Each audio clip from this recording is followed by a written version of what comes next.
do this again. None of these things that we're talking about here today are to make any of us experts. It's really just to kind of show some of the enough detail that you understand what's going on, but not getting in too much into the weeds. But Medicare, a lot of people think, oh, when I turn 65, I'm going to be on Medicare. I'm on Easy Street then. I don't have to worry about health insurance anymore. It's like, well, that's not true. So we're going to talk a little bit about Medicare and make you as well as far from an expert as possible. So Part A is what we all pay into right now. It's in your paycheck. Every job you've ever worked, you've been paying into Part A. Medicare Part A covers inpatient hospital stays, skilled nursing facilities, hospice. The premium is free when you retire, when you're actually over 65, because they say you've been paying it your whole life. And free is a relative term because there's a lot of things it doesn't cover. Part B came around. It covers certain doctor's services, outpatient care, medical supplies, preventive services. There is a monthly premium for you and your spouse for Medicare Part B. So when you turn 65, or that's when you are eligible to enroll in Medicare. But if you're still on the job, you don't have to. But when you're eligible to enroll in Medicare, there's a premium for you and for your spouse, and so you're paying double what you think you're going to pay. So again, you're not on Easy Street. And then out of pocket costs, it does have deductible and copays. There's certain things it covers. Part C are the Medicare Advantage plans. You hear about those every year. Those are supplement plans essentially for Medicare. There's premiums. They go as low as $0. They're all over the place on what they pay and what they cover. There's hundreds or thousands of those to choose from out there. Again, talk to Vicki more. She can explain to you better than I can. Part D are the prescription drug plans. Again, it pays for it. It subsidizes your Medicare, your prescriptions when you're in Medicare. Prescriptions is what kill everybody. It seems like the costs of them anyway. Premiums are bad enough, but some of those prescriptions can really bankrupt you. So premiums, they vary on cost based on your drugs and what you take and all those things. So Parts F, G, and N. Medicare supplements. These are Medigap policies. These cover what Medicare doesn't cover. This basically gets you back up to the level you were at with your health insurance. If you go just on Medicare, there's a lot of things that it does cover, but there's a lot of things that you're still on the hook for.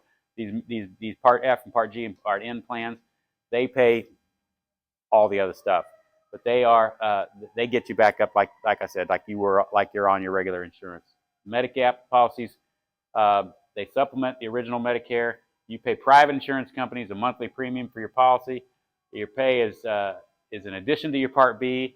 Premiums vary by your age and where you live. So when you go to find a Medicare policy, a Medicare supplement, they ask you what Social Security or what zip code you live in and how old you are. And as you get older, you might not move anywhere, but as you get older, your premium is going to go up and up and up and up, and eventually they're going to try to price you out of staying on their plan, because as you get older, you get more expensive to them, so they charge you more and more and more.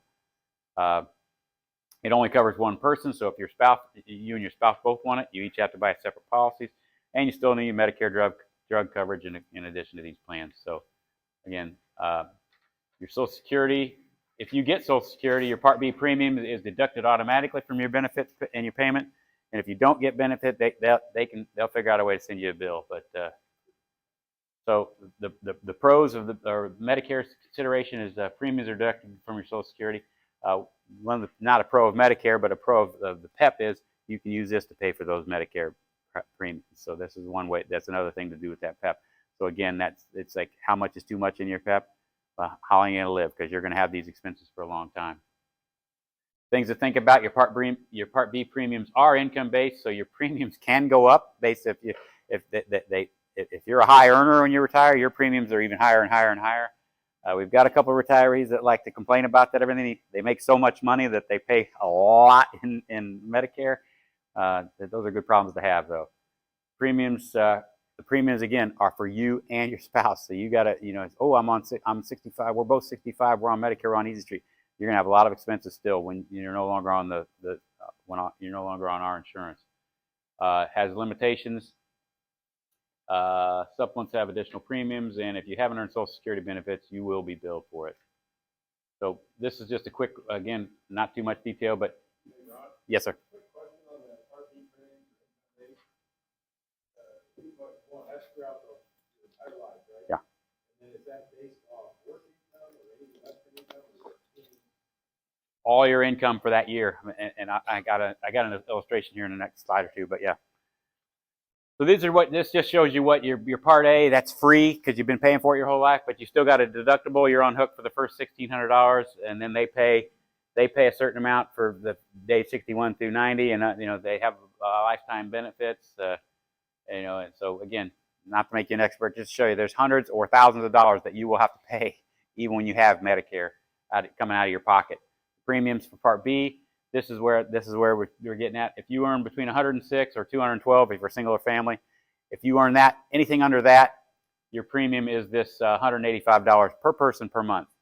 So again, you're talking $370 a month. You're talking almost $400 a month, $5,000 a year in premiums. So again, you're not on Easy Street. You got those premiums, and that's just for Part B. That does include the supplements. Then you've got so. This age-related, if you're making over that $106,000 or $202,000, your premiums might go up anywhere from $259 to $628 a month. So if you're a high earner, they're gouging you for $600 a month, almost as much as a single plan for when you're actively employed. So they're not giving anything away down there. And then you got a deductible. Typically, after your deductible is met, you pay 20%, and there's no max on that. So if you have a $50,000 bill, you're going to pay 20% of that, you know, with just Medicare Part B, and that's where those supplements come into play.